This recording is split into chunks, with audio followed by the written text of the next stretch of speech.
Hello, boils and ghouls. Welcome to episode 221 of Dads from the Crypt. My name is Jason. Today we're going to be talking Anaconda 97. I guess that's what we have to start saying now because I hate it when they do reboots or remakes or requels and they just name it the exact same damn thing. We'll get to that though. Joining me is Mondo from the Crypt. Hi. Hi. Happy New Year. Happy New Year. It is a new year and it is already... Everything's already burning down around us. It's fucking great. Like new year, new same old shit. Like, fuck. Yeah. Oh, Dan. It's okay. It's only getting better, right? We're starting off, Yeah, dude. Let's. Yeah, man. Like, it's just maybe we're just trying to like see. Let's see how many countries we can bomb this year. Mm-hmm. Fuck.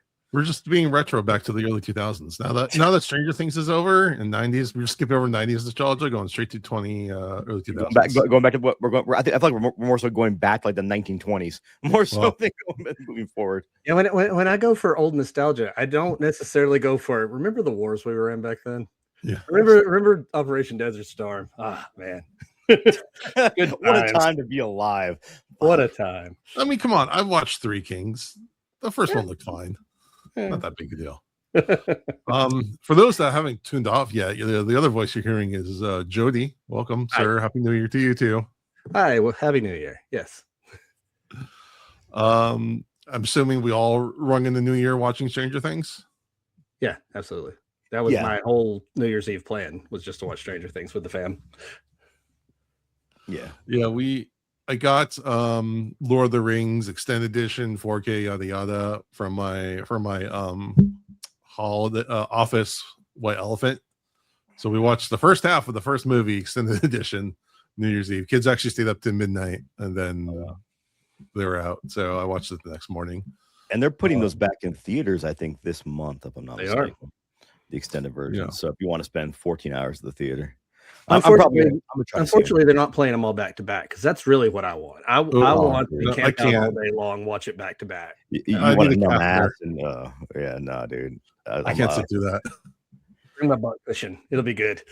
Speaking of Stranger Things in the theater, they put the finale in the theater for anybody that doesn't know.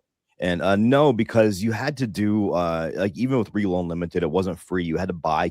The movie was free, but the theaters were forcing you to buy concession passes. So basically what it was is $11, but then you get that money back at the concession stand. So what I read from the early reports are that it was just a shit show.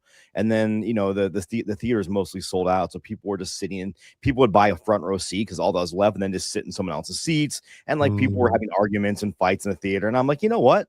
I have a comfy couch and some comfy dogs and a beer. So I just sat on my couch and watched it. And I love the theater experience. Don't get me wrong. I don't love it when it's that.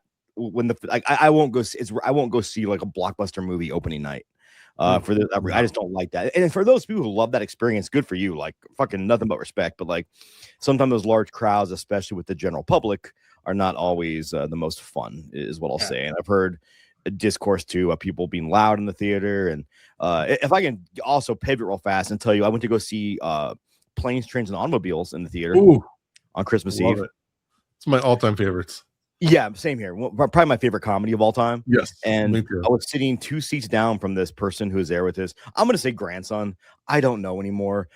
It feels weird seeing people my age and being like, oh, that's definitely, they're definitely an old person because I don't feel like I'm old. But he proceeded to do this thing I hate where he's whispering like this, but he's like narrating to his grandson, oh, watch this part because this was going to happen. Like, shut the fuck up. And then every time we take a handful of popcorn, he'd shake the bucket. And like I'm at this point, I'm getting like this isn't your fucking living room. And the only reason I'm even condoning this at this point is because it's a movie I've seen 100 times. Yeah. Then he crosses the line. He starts whistling along to every theme song in the fucking movie. Okay, that's a problem. And after I shushed him and he started doing it again, I'm like, you know what? He didn't seem like a rude guy. He seemed like a guy that just did not understand that it wasn't his living room. Right. And at that point, I just had to. I just left. I'm like, I made it right past the scene where the infamous scene where they destroy their rental car. Yeah. And they get pulled over by the cops. And that's why they know where we're going. Yeah. We're going the wrong way. Yeah. So I just want to say, man, like The theater. You left the theater in living room. You just moved. That's a thing. Is like it's also it's just when a small theater. Okay. It doesn't matter where you move to. At that point, my brain is so focused in on what's happening there. I could probably. I was hearing him whistle on the car ride home. Yeah.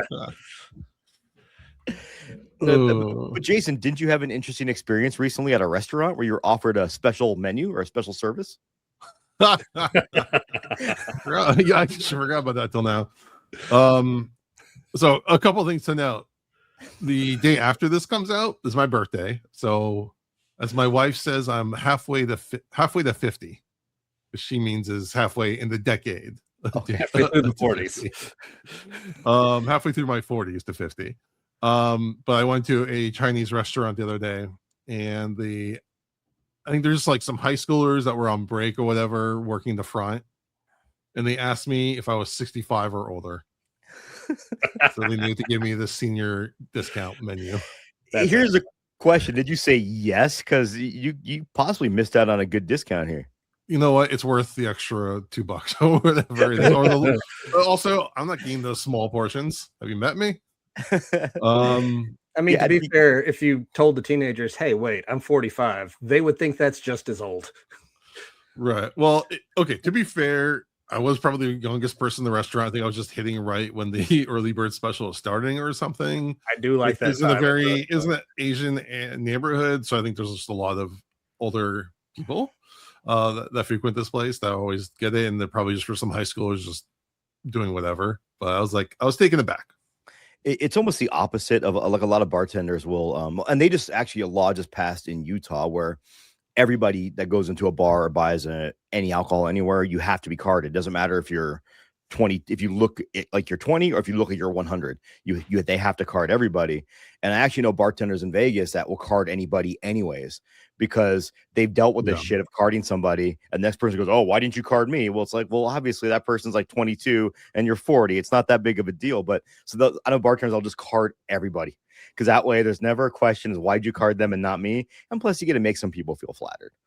And today's the day I learned they have bars in Utah. Hey, I've been to one. So Utah's interesting. By the way, I know Utah and Salt Lake City get a bad rap, but downtown Salt Lake City is super progressive, very, very kind of cool college area. I've definitely felt old at some of the bars that I was at, but it's pretty rare. I went to some breweries down there, and what's interesting is they can't serve you a beer on tap that's over 5% alcohol. You're right, but they can give you any beer you want in the can or bottle. So you can order a 4% IPA or whatever on tap, or 4.5%, whatever, and then order a 15% stout in the bottle. And you can sit there and drink both. They just are not legally allowed to serve one on tap, which makes no sense whatsoever. But hey, it is what it is. We ended up in Salt Lake City a few years ago just because there was timeshare, like back when my parents had a timeshare, and we're like, okay, sure, why not? Let's check it out.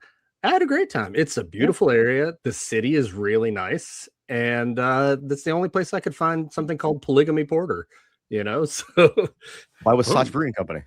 That's right. It was good too.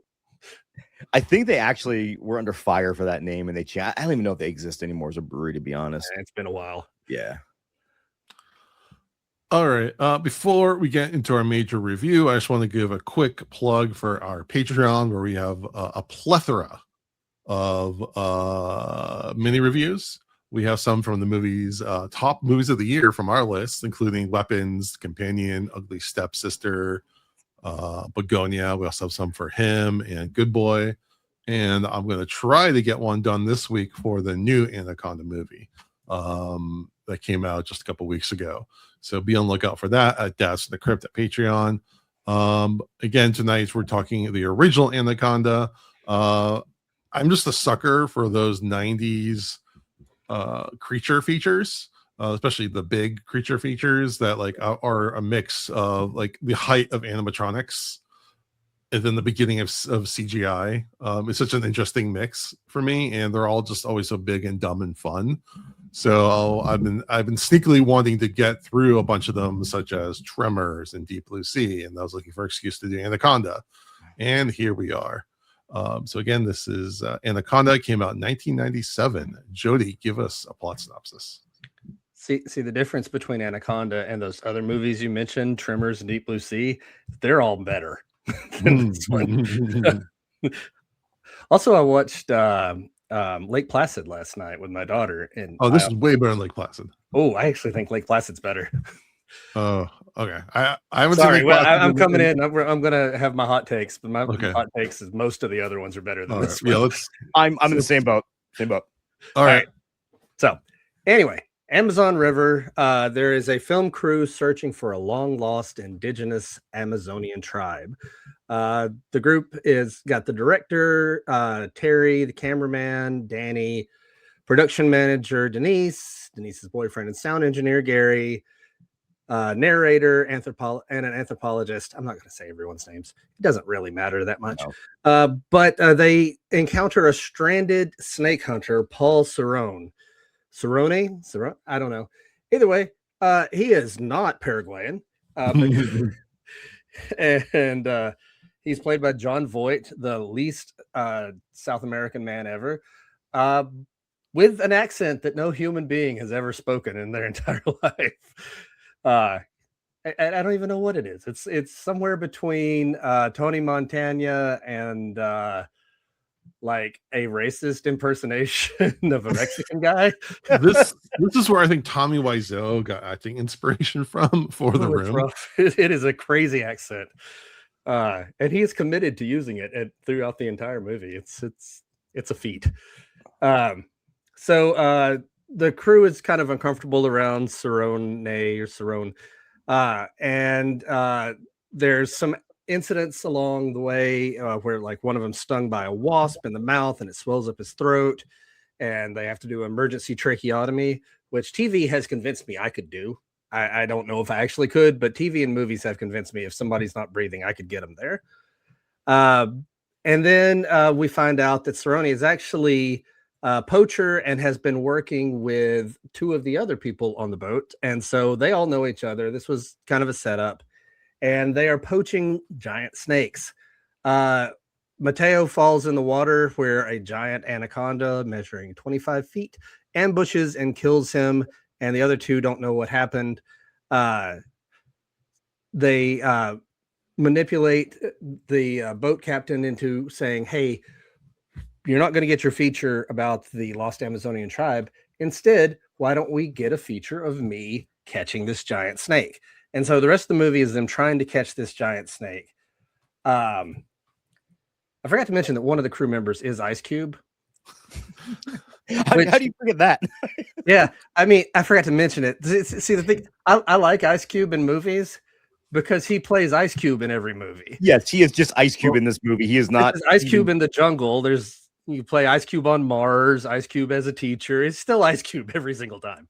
I mean, in his first, he's like constantly quoting his own lyrics too. Yeah, I mean, they play a Mac 10 song that he wrote at one point on the stereo. Like, no one wants to forget at any point that is Ice Cube. Do not get lost in the moment and forget and think of him as a character. He is always Ice Cube. He thought he was having a good day at the start of this movie. So the boat gets jammed near a waterfall, and they winch it loose. And they try. There's all this infighting with people fighting each other on the boat, but then the snake comes around. At one point, let's see. I'm losing my place. Gary gets eaten. That is Owen Wilson's character. He gets killed, and his girlfriend is played by Carrie Werr, and she gets killed by Cerrone and dumped in the water. And then the creature returns, and they get in a big fight with it. They manage to shoot it with a tranquilizer dart. But man, by this point, it's just a lot of chaos. I'm trying to remember what happens in what order. None of it really matters. It doesn't matter. Yeah. Anyway, the Anaconda, they managed to kill one of them, right? Yes. And then there's a bigger one that comes, a 40-foot one, and it kills Cerrone. There's a bunch of explosions. And then finally they find the Amazonian tribe at the end. Just like driving by it, just passing by on a boat. I don't know. It gets very chaotic in the middle, and it's very boring to hear me describe a bunch of action scenes. But yeah, there's a snake. He whips around a bunch. Ice Cube tries to save the day by doing Ice Cube stuff. Jennifer Lopez, this is such an early movie for her. She barely even looks like Jennifer Lopez. like I know that's who that character is, but also like when I see her, I'm like that she changed a lot before she became huge. This is like an early glimpse. Can you describe what Jennifer Lopez looks like like a little, lower your face a little bit? What? Speak a little slowly. What? Tell me what Jennifer Lopez looks like, Jody. I'm not going to participate in this. This is unconsensual, and I'm not part of it. This is where this is where Jason gets canceled right here. Why don't you tell us, Jason? What does she look like? I know what she looks like. Jody wasn't sure. Okay. But yeah, anyway, CGI snake and animatronic snake. Animatronic snake, pretty cool. CGI snake, very bad. But that's fine. Yeah, all right. That's all. I don't know what else to summarize at this point. Thank you, Jody. Mondo. So I'll start by saying I have no nostalgia for this movie. This is one of those movies that I watched probably when I was 14 or 15 when it came out, and just kind of wrote it off. And it just reminded me why I wrote it off, because it's not a good movie. There's the only thing that's good about it is when the animatronic snake is fucking cool. And when that's on screen, those scenes are really cool. So if you want to taste this movie, but don't want to sit through an hour and a half of terrible acting and stupid fucking decisions and wooden dialogue, just go to YouTube and watch for the scenes of the snake, because those are the only scenes that are worthwhile. As you said, Ice Cube plays Ice Cube in this, but he wasn't yet like you can definitely tell he wasn't super comfortable in this. He was just kind of, and I'm sure I don't know who directed it, so I'm probably gonna bash the director here. And if it's a famous good director, I apologize, but it seems like he didn't get much direction except for here, read these lines, and that's what he did. And same thing with Jennifer Lopez. And yeah, the animatronic snake is the only redeeming thing in this movie. It's not horrendous it's not like incompetently made. There's some cool shots of the outdoors, I guess. but the decisions these characters make are fucking baffling. And I'm a person that can really suspend my disbelief when it comes to stuff, but certain stuff I'm just like, they throw him in the water and they're like, oh my god, where'd he go? I'm like, just fucking watch the water. They kind of played off like, is he really dead or is he not dead? I think he's pretty fucking dead. And if you're worried about it, just watch the water for 2 minutes. If he doesn't pop up, he's dead. Like you're on a fucking river. He's not gonna swim away 1,000 yards to escape you guys underwater. It's impossible. So anyhow, I digress. I would tell people, don't waste your time watching this movie. Just watch a recap on YouTube. I am upset that I started my movie watching this year with this film. It's put a black eye on my 2026 to begin with. All right, Jody. I'm just gonna all the haters get their hate out. Yeah, I mean, I didn't start my 2025 with this because I forgot what movie we were doing, and I watched a movie that I absolutely love. I won't tell which one yet. We'll talk about it later. But I watched a movie that I absolutely love, and then followed it up with this one. It's okay. I probably don't hate it as much as Mondo does. It just doesn't make as much of an impact on me. Like, it just kind of exists. Like, I watch it, I kind of lose interest for a while. I tune back in. Occasionally, there's some moments that really make me laugh. Like, at one point, the snake pops up out of the water and spits a dead monkey at this guy. And I don't know why that was so funny, but it was hilarious. Okay, that was good. I'll give it that. That was funny. That was really funny. And there's a few other little moments like that are genuinely very funny. The snake, like, roar hisses, like, everyone wants their non-roaring animals to roar in these movies. And, we talked about it during Jaws. Sharks are roaring. The snakes don't roar. But that's beside the point. I feel like it really wants to be, let's get a bunch of wacky characters together and put them in this crazy situation and have a lot of fun with it. Cool. They're just not wacky enough. I feel like that's what it needed to be, a little sillier with the characters. Like I said, I like Lake Placid. And I think it's better because this movie doesn't have Betty White cussing out a bunch of cops or Oliver Platt being absolutely insane. Bill Pullman, like, it's still a stacked cast. They're just not given as much to do. Like, Owen Wilson is like background character. Like literally the only line I remember Owen Wilson is he's sitting around at the beginning of the movie and he says, "I'm feeling really horny right now." Like the jungle makes me horny. The jungle makes me horny. While talking to his girlfriend Carrie Werner, and I'm like, it's not the jungle, man. You're he also says, Carrie Werner, 1997. He also knows, do you know where you are? Right. Like you're just waiting for Axl Rose to pop up. It kind of feels like a lot of Owen Wilson wasn't as well known as he is today. No, hey, new except for like John Boyd in this. It feels like it's like here's a Hollywood blockbuster and you have a chance to cut your teeth and make some money, and I don't fault anybody for doing that, obviously. And I also like to think that Ice Cube also wrote a lot of his own lines because the fact there's so many references to his songs. That is another good part of the movie, I will say, is like you mentioned, Ice Cube just referencing his own lyrics. Yeah, no, 100%. They want to make sure you don't forget that he's Ice Cube at any point during this movie. And like I said, fun moments. The snake is really cool. I will give him that. The snake is really cool, except for when it's CGI. But I will say that about every one of these movies during that same period. Animatronics, great. CGI, iffy, dodgy. But it's good enough to have, in the background. I'm the same way as Mondo. I watched it a long time ago, but I don't have a lot of nostalgia for it. If I had watched it with a bunch of friends and had a great time with it, I probably would still to this day be like, this is a really good movie. It makes me think of fun times. It's just a movie I watched one time. So it doesn't have that same, I know we praise, particularly me and Mondo, a lot of really shitty movies. I am 100% aware of that. But when I watched them, I had a lot of fun with them the first time. And so now my brain associates it with fun times. This is just another movie I remember. So I think we're also kinder to horror in that I think we more so latch on to the pieces in those, even when it's not a good movie, the pieces of what we love, like the campiness or the corniness.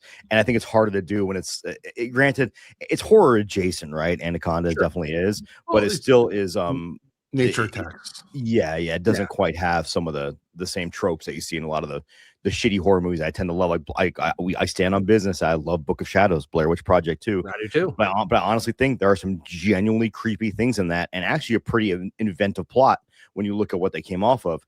But again, to Jody's point, do I think if that was a first time watch today, and I didn't have nostalgia for it, do I think I'd enjoy it?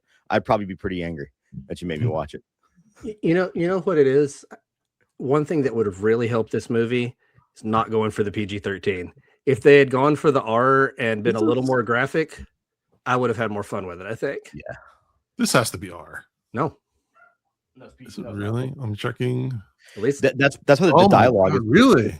That's what the dialogue is fairly clean. It's PG-13, so they hold back a lot. Like, again, Lake Placid, you have heads getting chomped off and people get ripped in half when they pulled out of the water. Those kind of things would have helped a lot, I think. I'm surprised. I just assumed that it was because of there's quite a few, but I guess they're not like gruesome deaths or just like snake strangulation. But it still does show like people.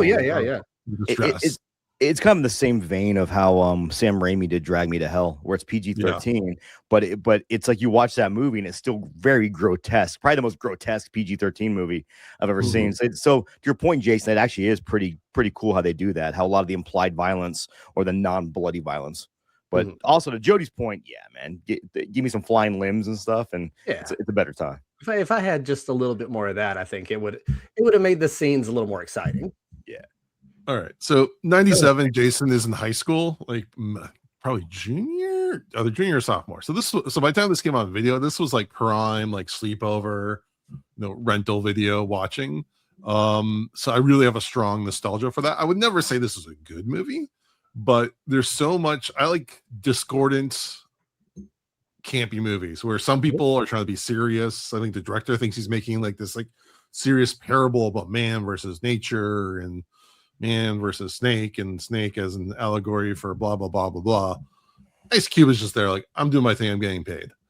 The creature effects guys are like, our whole industry is about to be demolished by CGI, so we're just gonna go out on a high note with the definitive animatronic snake.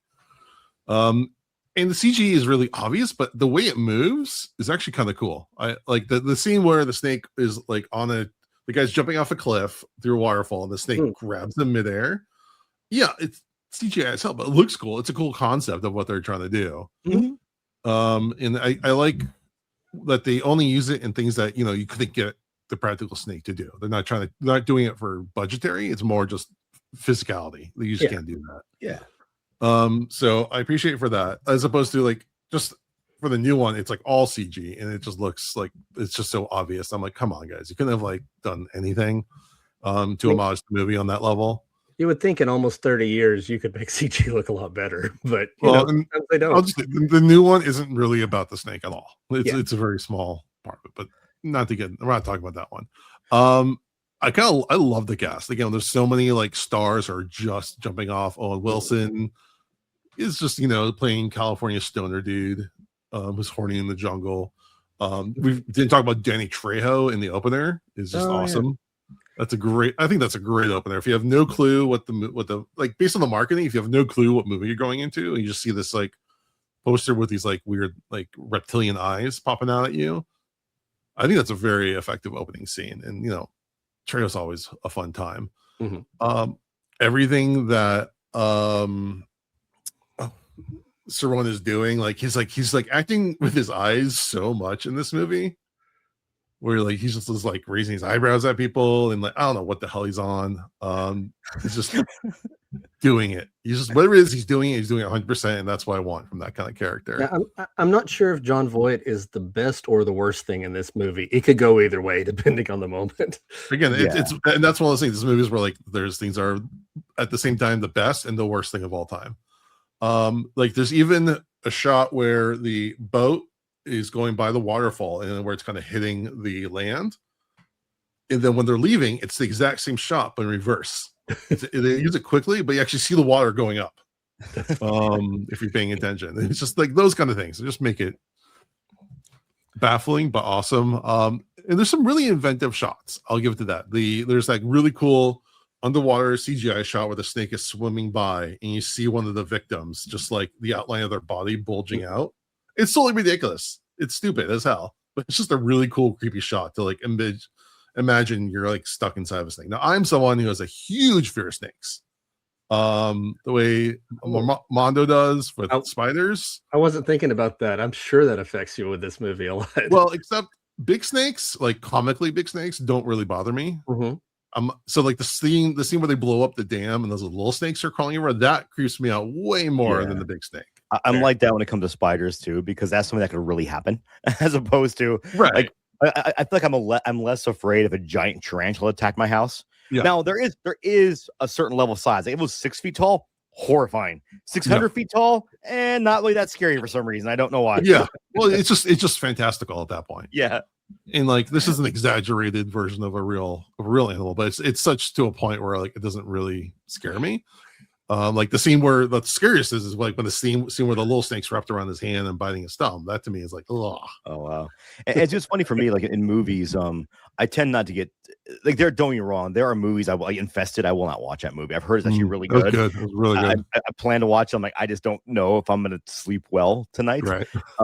But what's funny is like I'll watch spider videos online of like people like feeding their tarantulas and like jumping spiders, because I still find nature fascinating. But what always gets me is like you said, Jason, it's like the realistic things when it's like a tarantula crawling on someone's face or something, like in Home Alone. That scene as a kid, I was like, why? But movies get me less. Video games, spiders and video games just piss me off. I don't like having to fight spiders. Yeah. So a couple other things.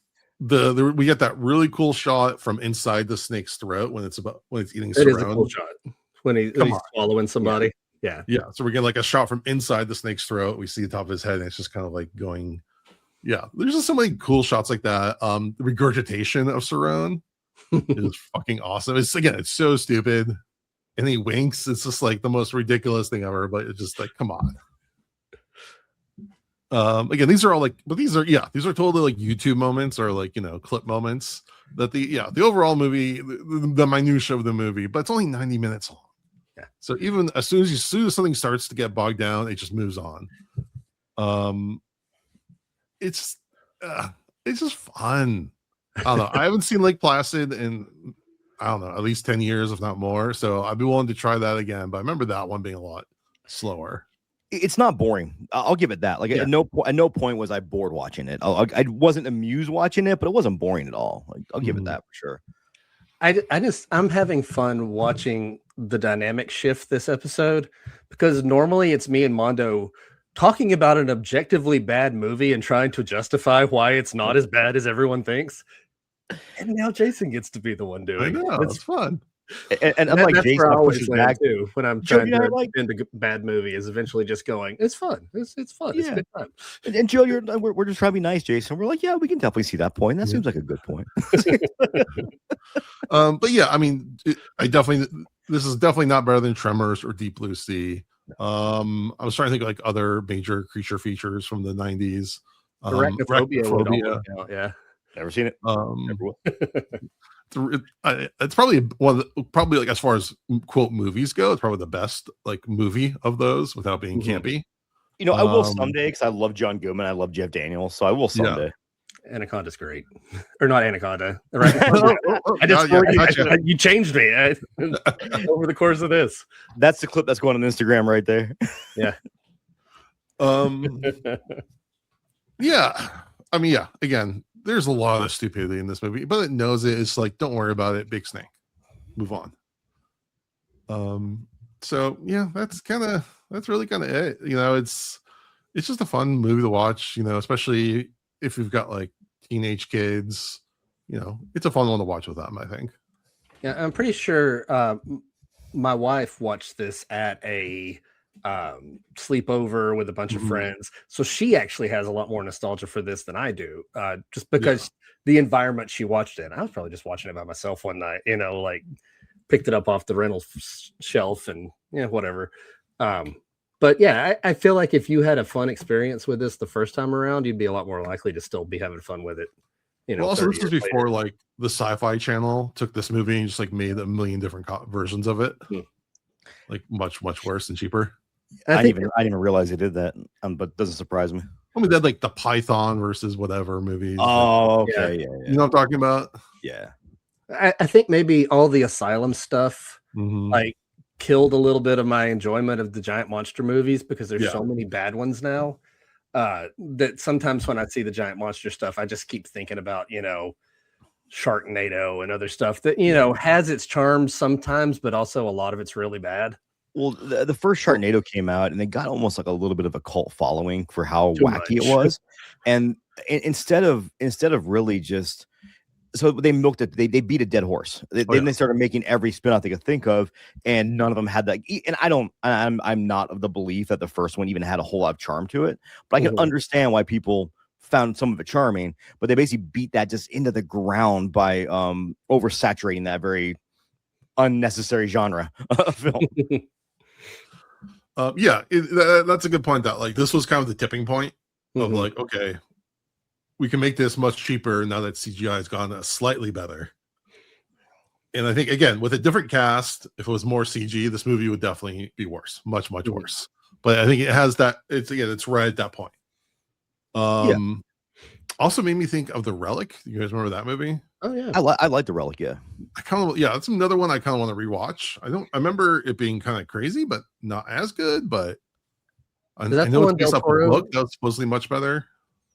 Didn't Guillermo del Toro direct that? Like he did. No, very similar. Mimic. Okay, about the same time. Very similar vein, if I remember correctly. God, it's been years, but Mimic was better. Okay. Oh, yeah. The Mimic was one I think the Weinsteins went in and like re-edited behind his back. Okay. So, I knew it wasn't one that like looks like a Del Toro movie. I remembered he made one of those around that time. Yeah, Relic was Tom Sizemore was the Okay, yeah. I'm remembering this now. All right, let's go to our episode rating. I'm curious if any of you raised your rating so far.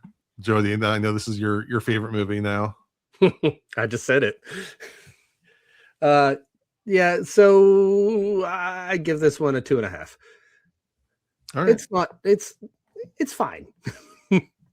I'll go with fine. All right, Mondo. I'm a little bit lower than Jody. I'm gonna give it a 2. I don't think it's like the worst thing I've ever seen, and I do think some people will have fun with it, and I think people that have nostalgia for it, yeah, like definitely watch it again. But I think if you're looking for a good creature feature and you don't know what to pick, I think you could do a lot better. I'm going to 4. I just kind of love this movie. Jesus fucking Christ! This might be in our history. If there's any stat nerds that want to go through all 221 episodes, this might be the only time where I've been that much higher than you guys. Usually I'm lower. This is the first time I've been this much higher. At least. I mean, usually we're way higher than you. Just pointing that out. Yeah. I mean, I tried to be higher, but it just didn't work out. But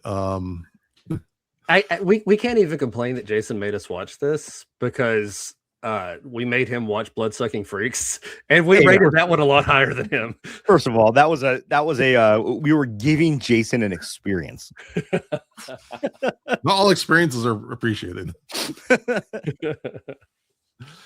Yeah, no, I think the only movie I've ever watched it, I was like, "Fuck this," was I think Ritual.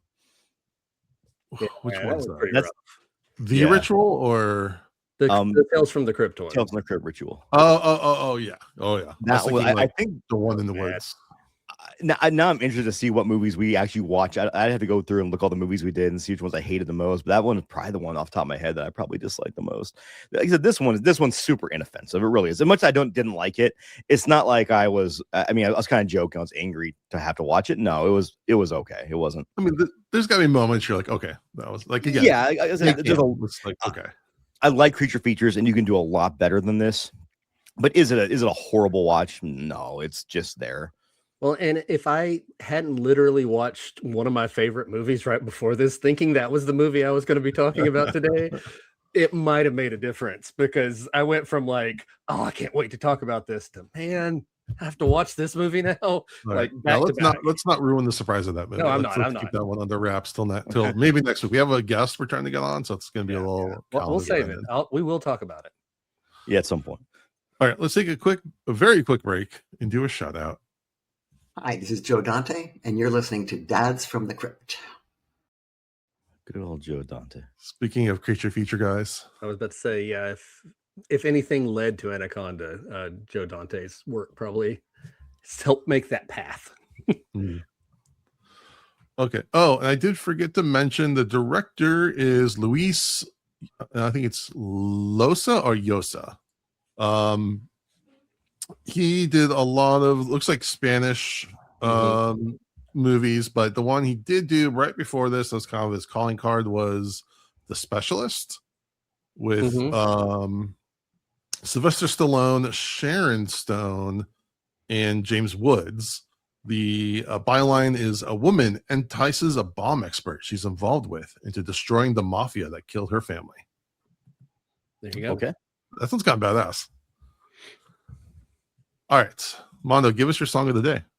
We're gonna hit this one right on the nose here, and we're gonna go with Ice Cube. It was a good day, because everybody knows that freaking song, and it's a good song. But what a lot of people don't really realize is the record it came off of, The Predator, back in '93. Like again, I don't talk a whole lot about hip hop on here, but that early '90s, like the sweet spot for me when it comes to hip hop. Like what? Because I grew up, my cousins listening to that kind of stuff, and it always kind of, even though I was already getting my feet wet with metal, I still listen to a lot of this stuff. And but that whole record, The Predator, is actually a really good record. It's also, fun fact that I just learned yesterday, is that off the song, God, now I forgot the name of the song, like We're Gonna Get You Wet or something like that. I don't remember, but I remember that's where the infamous phrase "It's on like Donkey Kong" comes from. Oh, really? And Nintendo trademarked it. I bought that from and trademarked it afterwards to use for promotional material. But yeah, so Ice Cube is the inventor of "It's on like Donkey Kong." So if you don't know this song too, if you look online, there is a guy who figured out what day Ice Cube's good day was. And there's a lot of very specific references about the Lakers beating Supersonics. Yeah. And what's funny, they asked Ice Cube about it. He goes, nah, I just wrote about stuff that would be good. Like, he didn't actually have a specific day in mind, but someone found the specific day the Lakers beat the Supersonics. It wasn't cloudy in Los Angeles. All this stuff, like all these stars aligned. So there is a date attached to Ice Cube's good day. So check it out. Well, and all you need is a light jacket. Yeah. Well, and it was the day that he didn't even have to use his AK. So the lights in the Goodyear blimp. Yeah. Had some fat burger. Had some fat burger. What do the lights say, Mondo? Ice Cube's a pimp. There you go. I love that we all know all the lyrics. Really funny is I use this exact song for Predator Badlands. Oh, you did? Because the Predator. Ah. Oh, I got it. Nice. Not like you listen to the episodes you're not on, so dude, as much stuff as I have to do in a week, like I do skim through them. I did listen to the interviews more than anything. Yeah. Did you guys watch Predator Badlands yet? No, I've not watched it yet. So why am I going to see a review that I haven't watched? Because I've heard Badlands is actually a lot of fun. I just haven't gotten into it. Mm-hmm. I think it just came on digital. Well, speaking of which, Jody, tell us some new releases, some horror news, etc. Yeah. So first off, I'm unprepared. Like typically I go look up a bunch of stuff, but I have spent the last 4 hours trying to wire a backup cam onto my 19-year-old's car. And so I didn't get any preparation done. But there are movies we can talk about, though, stuff that's come out recently and our thoughts on it. Real briefly, without going into too much detail, because we will go into more detail probably on our Patreon. Let's talk Stranger Things, because, we all watched it pretty quick afterwards. I loved it.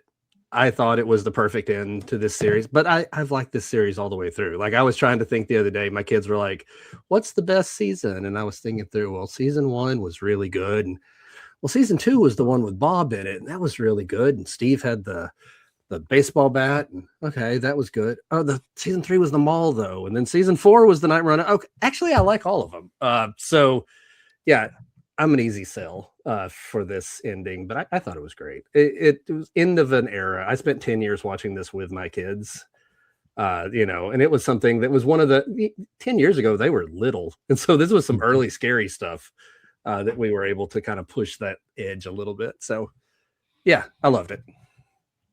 Yeah, me too. I thought it was a great finale for the whole series, and I find it. There's a lot of discourse about it online. I'm sure we'll get into it deeper on a Patreon review.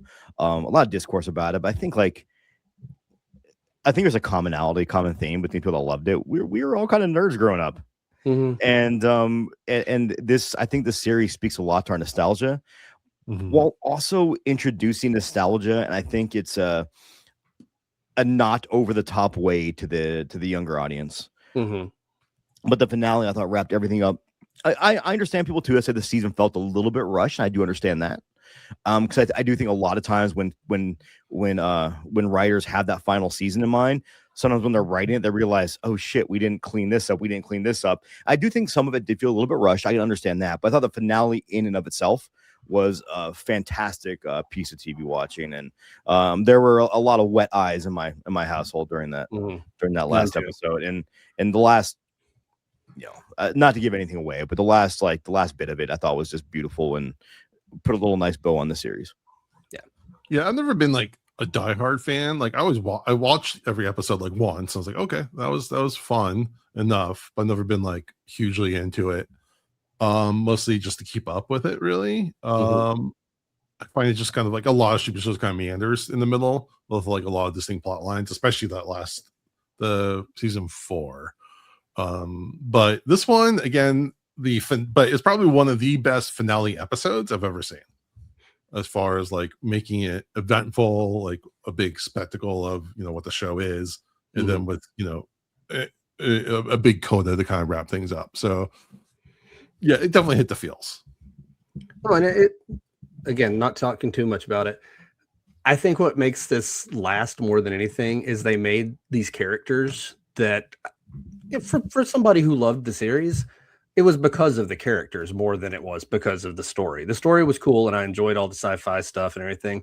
But those kids, I hope that now that the show is over, all of them go on to great careers. I think a lot of them have potential. So yeah, we got to watch them grow up as they grow up as characters on the show too. So I think one of the funny, I can't remember, I think it might have been Finn Wolfhard who said something to the effect of they're interviewing them and saying who was the saddest on the last day of filming, and I think he said our agents.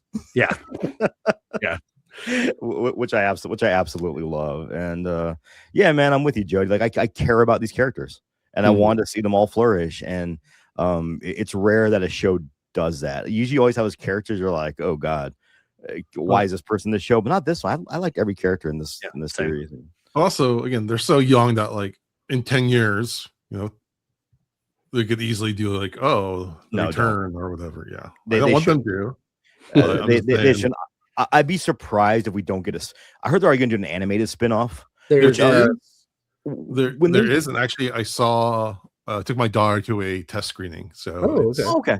And it's set between seasons 2 and 3. Yeah, and I'm always okay with that because I like kind of like you're piecing together. They've done some really fun comic series too, Tales from Hawkins, and they did a whole D&D series on the like a 4-issue D&D series, which I loved about the Hellfire Club and Eddie inviting them into the Hellfire Club.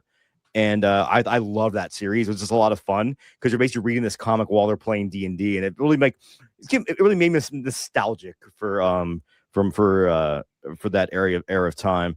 And also, not to jump ahead into dad advice or anything, but a couple things I just want to say. If you didn't like the finale or if you didn't watch Stranger Things, no one gives a fuck. You don't need to go online and act like you're some great person because I never watched Stranger Things and I never will. Ha, ha, ha. Guess what? No one fucking cares. No one cares. You don't need to shit on someone else's fandom to make yourself feel better, you fucking geriatric fuck. Not that's aimed at anybody in specific, but I'm just saying, like, I don't watch Marvel movies. I don't talk about it. I don't, because people watch them and like them. That's fucking awesome. I just got so far behind. That's what it came down to. I got so far behind I could never catch up. But what I've seen, I liked. Yeah, that was my main.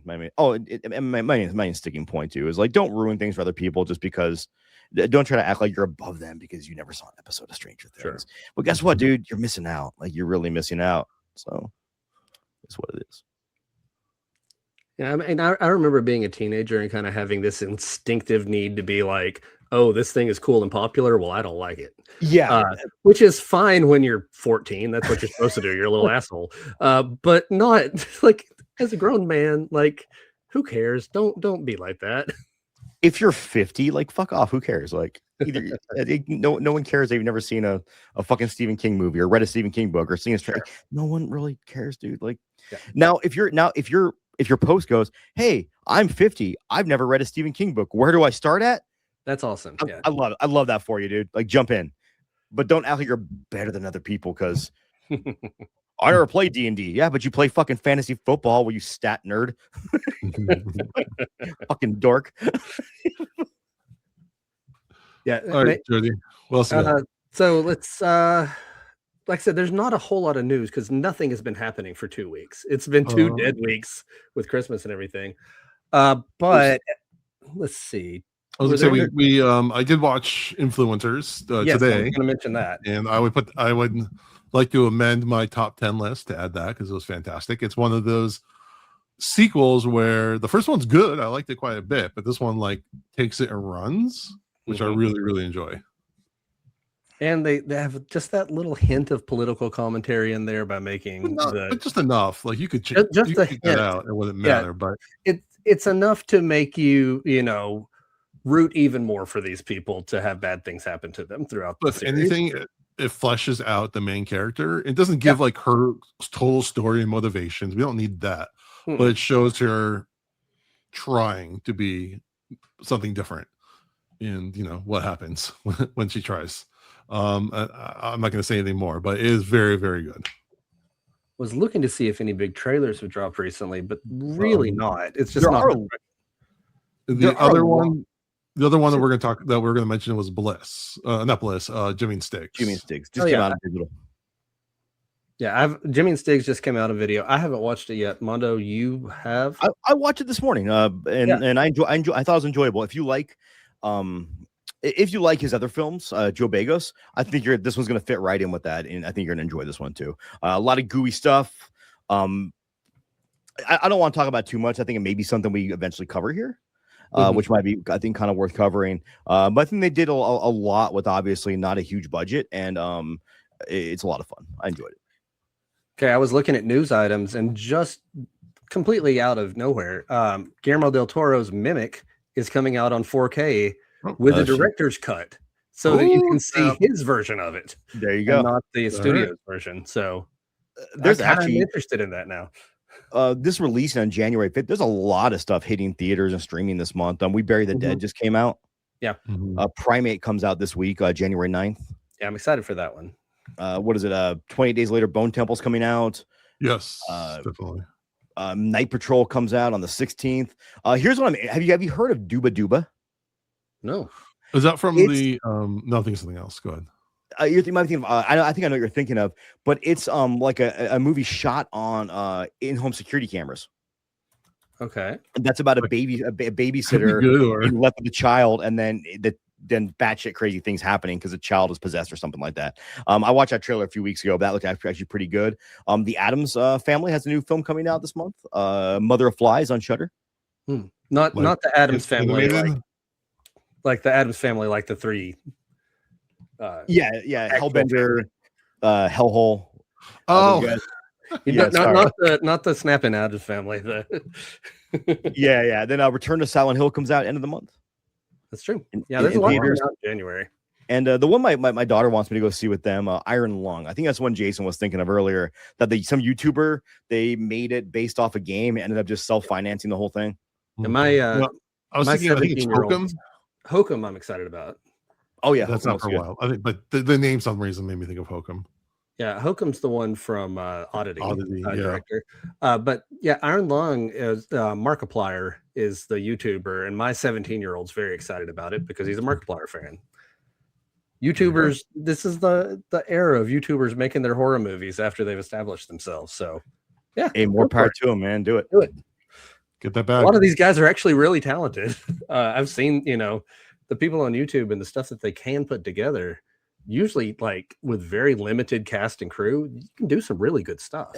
There's a one, and actually a plug to our friend Whitney, who once again is doing her Oh My Horror 2026 challenge, where each week is going to be themed. Last year, I didn't finish it last year. I'm really bad at doing this. I'm gonna give it the old college try again this year. But last year, my found footage one was Milk and Cereal, which was done by a YouTube video. I didn't realize there's a whole YouTube series a guy did and actually made a horror movie based on the kind of pranks him and his buddy were doing to each other.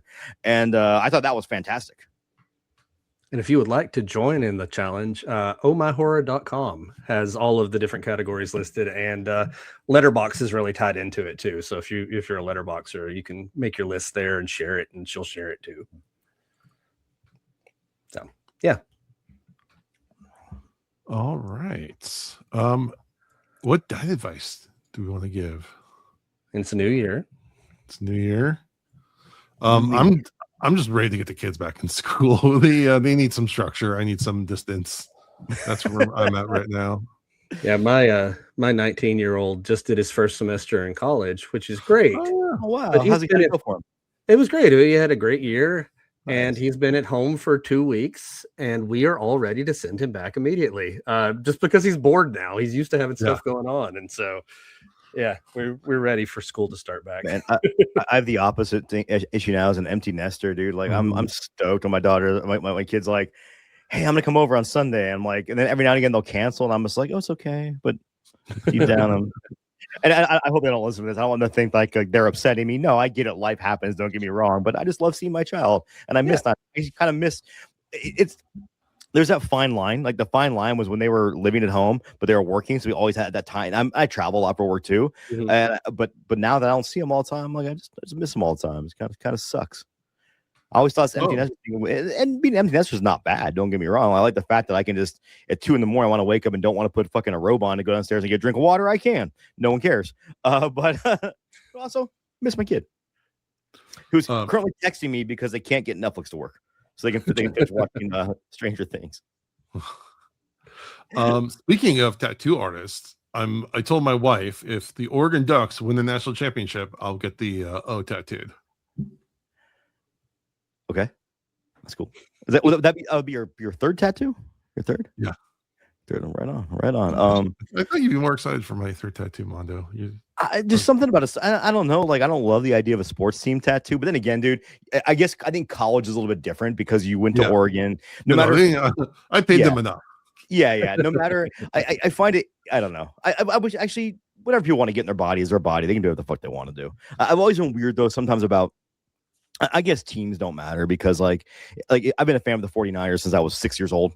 At this point, like my fandom's there. But the one I've always been kind of weirded out on, and I do have a musical artist tattoo, which I both do and don't regret. I didn't get like I got a logo they use sometimes because I thought it looked cool like a moon. But there is like when people get artists tattooed on their bodies, I'm always like, there's a good chance that person turns out to be a piece of shit. Just Google them. That's the one thing I'm kind of always just kind of weirded out about. But again, it's and the other side of that coin though is like, what if you did get an artist tattoo on your body, like their band name or something, and they turn out to be shitty? Like I also look at it as like, you can be like, yeah, when I was 18, that was like my favorite band in the world and they meant so much to me. So I think there's always justification there. So here I am backtracking on what I was about to shit on. The more I think about it, we're older and wiser. We think about things now, I guess. Well, and again, that also represents like a period of my life too. Yeah, absolutely. So. That makes a lot of sense. CFF Chattanooga Film Fest is doing free tattoos again this year. So just so you know, you'll get your second. Yeah, Jody, have we seen yours? Yeah, I'm pretty sure it's been on here before. It's Judy got that sucker right on the guns out the top of it. Yeah. My father-in-law just noticed that for the first time at Christmas this year. He's like, "Hey, how long you had that?" I'd unzip my hoodie and show you mine, but I have nothing under this hoodie. So it's. I mean, I have pants on. I just don't have a shirt on because I really don't want to find out that you do all these podcasts with no pants on. That would be concerning for me. I mean, sometimes here. I think it's funny when you see those jokes online of people taking Zoom meetings no pants on. Like, I don't know why. I would just feel uncomfortable even being a part of the meeting, not having pants on. If that makes sense. Like, I thought you had to have some level of dress, just a little bit. Yeah. God forbid you need to stand up and stretch. And I say, oh look.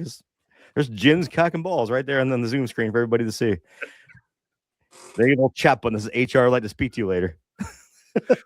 Hey Jim, can you stay on this call if everybody leaves? All right. Well, I think that wraps things up. Again, hopefully we'll have a special episode with a fan favorite movie either this week or next, very soon. You'll be entertained, trust me. We appreciate everyone for listening. We would appreciate it if you would give us a rating and review on iTunes. Hey, I'm like on the cusp of a birthday. Give me a break. My brain is all bleh. Hey, happy birthday, Jason. That's right. Thank you. Rating on Spotify, like, subscribe on YouTube. For those that don't know, I have to put it on my second screen just so I can remember this whole thing. And follow us at Dads from the Crypt Talk on TikTok. And with that, we thank you for listening to Dads from the Crypt. Follow Dads from the Crypt on Facebook, Twitter, and Instagram, or I will follow you to the grave. No, seriously, you really should watch. But be careful what you ask for. You may get it.